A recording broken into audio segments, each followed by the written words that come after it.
নমস্কার বন্ধুরা, welcome to my channel my fortune story. আশা করছি আপনারা সবাই ভালো আছেন। ফিরলাম নতুন ভিডিও নিয়ে। ভিডিওটি সম্পূর্ণ দেখার অনুরোধ রইল। আর ভিডিওটি দেখে যদি ভালো লেগে থাকে তাহলে প্লিজ একটা লাইক করে দেবেন, আর অবশ্যই চ্যানেলটি সাবস্ক্রাইব করে আমার পাশে থাকবেন। তাহলে চলুন ভিডিওটি স্টার্ট করি। আশা করছি আপনাদের ভালো লাগবে। আর এখন বাজে সকাল 4:30। এখন থেকে আমি আমার ব্লগটা স্টার্ট করছি। রোজ সকালবেলা 3:40 থেকে 4টের মধ্যে আমার ঘুম ভেঙে যায়। ঘুম ভেঙে গেলে আর আমি বিছানায় গা রাখতে পারি না। এসে সমস্ত কাজই করে নিই। ঠাকুরের জপ করা বলো, ঠাকুর ঘর পরিষ্কার করা বলো, সব আমি ওই সকালেই করে নিই। আর এদিকে আমাকে আজকে একটু তাড়াহুড়ো করতেই হবে, কারণ ছেলের স্কুলে না আজকে মিটিং আছে, মিটিংয়ে যেতে হবে। মিটিংয়ে যাওয়ার পর আমাকে আবার যেতে হবে আর একটা জায়গায়। কোথায় যাব, কি করব, চলো তোমাদের সব কিছু বলবো। তোমাদের সাথেই তো আমি সব কিছু শেয়ার করব। তোমরা আমারই তো বন্ধু। তো আজকে সকালবেলা উঠেই আমি কি করেছিলাম, আগের দিন থেকে এঁচোড় কেটে রেখে দিয়েছিলাম। এঁচোড়টা সেদ্ধ করে নিলাম, নিয়ে এবার এঁচোড়টা আমি তরকারি রান্না করে নিয়েছি। কারণ কি বলো তো, খেতে তো হবে এসে, আর আমাদের যে রান্নার মাসিটা সে আবার কদিন ধরে আসছে না, এই এক সমস্যা। আর এদিকে আমি মাছের ঝালও করেছি, এঁচোড় আর মাছের ঝাল করেছি, আর কিছু করবার আমি টাইম পাইনি। তারপরে ঘর ঝাঁট দেওয়া আছে, ছেলেকে রেডি করা আছে, সব কিছু করে যদিও ছেলেকে ওর বাবা দিয়ে আসে, কিন্তু আজকে তো আর হবে না সেটা। ছেলেকে রেডি করতে হবে, রেডি করে ওর একটা দুটো ক্লাস হবে, আর তারপরে আজকে গার্জেন মিটিং। তো গার্জেন মিটিং সেরে ওর অবশ্য আজকে তাড়াতাড়ি ছুটি হয়ে যাবে। তো গার্জেন মিটিং সেরে ওর ছুটি হয়ে গেল। ছুটি হয়ে যাওয়ার পর আমি এলাম। রাস্তায় ওর একটা আবদার ছিল, হাওয়াই মিঠাই খাবে। হাওয়াই মিঠাই দেখে ও বায়না করে, প্রায় দিনই কিনে দিই না দাঁতের জন্য, মানে ওইসব খেলে দাঁত খারাপ হয়ে যায়। তাই জন্য ওকে আমি চকলেট এইসব জিনিস থেকে একটু অ্যাভয়েড করেই রাখি। স্কুল থেকে নিয়ে সবে বাড়িতে ফিরলাম। এত রোদ বাইরে, আর এত গরম পড়েছে, কি বলবো, দম ফাটা গরম পড়েছে। ওকে নিয়ে এলাম, নিয়ে এসে রেডি করলাম। আবার ভাত খাইয়ে দেবো এখন। খাইয়ে খাইয়ে আমরা আবার বেরোবো। এই যে রেডি করে দিয়েছি, একটা পাতলা জামা পরিয়ে দিয়েছি, আর মুখটা ধুয়ে দিয়েছি। এক সেকেন্ডও মানে কি বলবো, চুলটাকে ঠিকঠাক রাখে না, ঘেটে ফেলে। এই যে এই যে ফ্যান চলছে, তাও কীরকম ঘেমে যাচ্ছে। এই রোদের মধ্যে আবার আমাদের বেরোতে হবে, কারণ আমাদের একটু দরকার আছে, সেই জন্য আমাদের যেতে হবে। কেমন আছো বন্ধুরা? টাটা। স্কুল থেকে এসে একটু রেস্ট নিয়ে নেওয়ার পরেই আমি ওকে খাওয়াতে চলে এলাম। তাড়াতাড়ি বেরোতে হবে। আর ও কি করেছে, হাত ধোয়ার নাম করে জল ঘেঁটে এমন করেছে যে পুরো জামাটা ভিজিয়ে দিয়েছে। আর সেই নিয়ে আমি ওকে বকেছি বলে ও আর আমার কাছে খাবে না, এই নিয়ে জেদ করছে। তো তারপর যখন আমি বললাম যে এবার আমি বেরিয়ে যাচ্ছি, তখন আবার খেয়ে নিয়েছে। এইভাবে খাইয়ে দাইয়ে আমাদের বেরোতে হলো। তাড়াতাড়ি রেডি হয়ে নিয়ে, বাচ্চা তো এই চলে।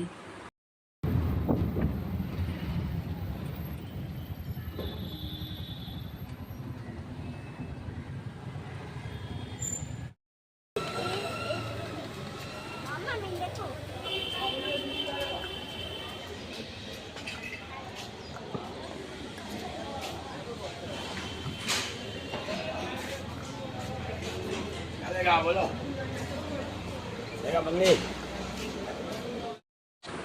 গিয়েছিলাম আমরা কালীঘাটে।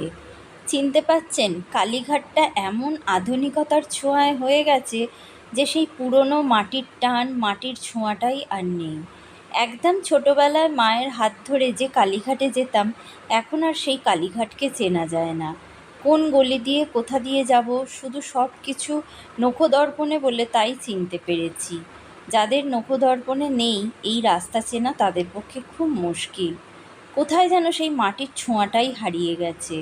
আর যেহেতু মা নেই সঙ্গে, আরোই ভালো লাগে না। শুধু প্রয়োজনের তাগিদে যাই, ঘুরে বেড়াই। আমার দিব্যসোনা একটু হেঁটেই ওর পা ব্যথা করছে, তাই ও একটা দোকানে গিয়ে নিজের মতো করে বসে পড়ল। দোকানিও কিছু বলেনি, আর আমি একটু দাঁড়িয়ে ওয়েট করছিলাম।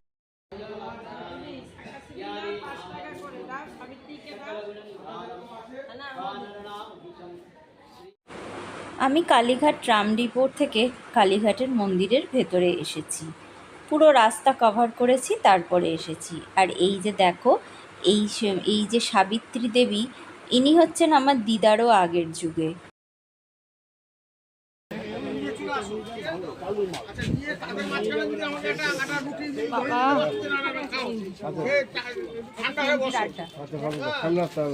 সামনের সপ্তাহে দরকার নেই, সব তোলা থাকছে। ছর্দি এসেছিল।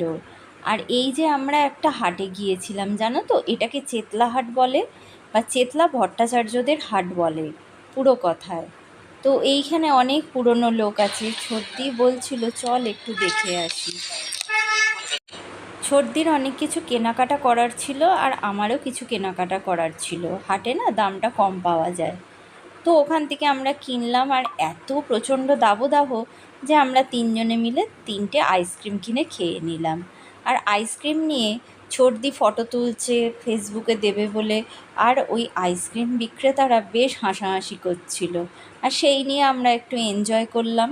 তারপরে অনেকটা টাইম আমাকে দাঁড়াতে হয়েছে, জানো তো। তারপরে ব্রেক করে করে বাড়ি ফিরে এলাম।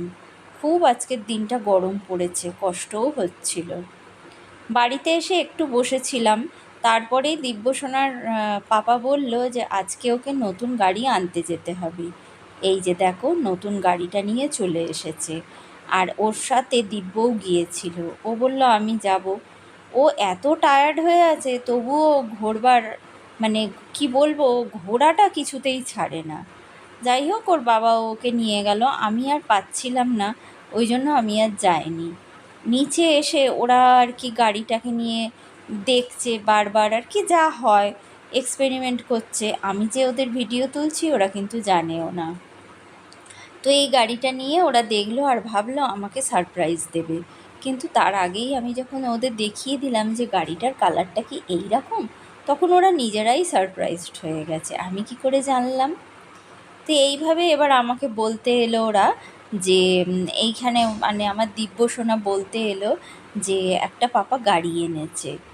তো যাই হোক, এই রকম করে আজকে সন্ধ্যেটা কাটলো। ও তো গাড়ি নিয়ে এলো, কালকের দিনটা পুজো দেবে। আজকে আর পুজো দেওয়া যাবে না সন্ধ্যেবেলা। ও শুধু নিয়ে এসে রেডি করে রেখে দিল। আর গাড়ির কালারটা কেমন হয়েছে প্লিজ কমেন্ট করে জানাবেন। গাড়ির কালারটা কিন্তু ও যখন আগে দেখতে গিয়েছিল সব গাড়িটা, তখনই কিন্তু আমি গাড়ির মানে কালারটা বলেছিলাম। তো এইটা পেয়ে গেছে ফরচুনেটলি, খুব ভালোই হয়েছে। ও এবার কাগজপত্র নিয়ে ওপরে চলে আসবে।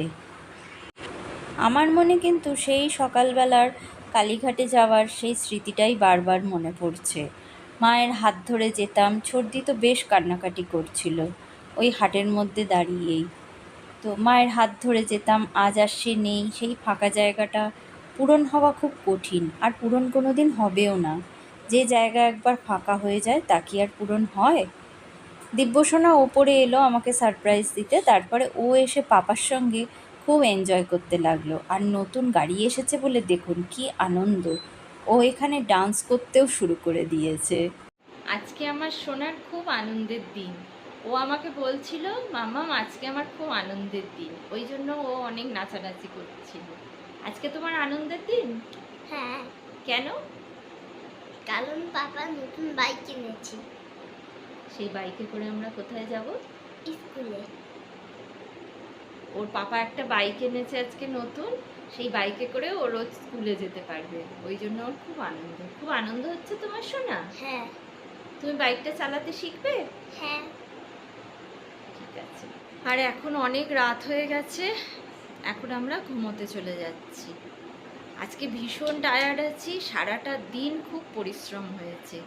ওর স্কুল, তারপরে কালীঘাটে যাওয়া, তারপরে বিকেলবেলাটা মানে বিকেলের মধ্যেই ফিরে এসেছি। কিন্তু ও তো আবার বিকেলবেলা পাপার সাথে গিয়েছিল গাড়ি আনতে। তো ও আজকে খুব টায়ার্ড হয়ে আছে, আর আমিও টায়ার্ড হয়ে আছি। এইবার আমরা শুতে চলে যাব। তো ভিডিওটি আজ এই পর্যন্ত রাখছি, ফিরবো নতুন ভিডিও নিয়ে। ততক্ষণের জন্য সবাই ভালো থাকবেন, সুস্থ থাকবেন। ভগবান সবার মঙ্গল করুন।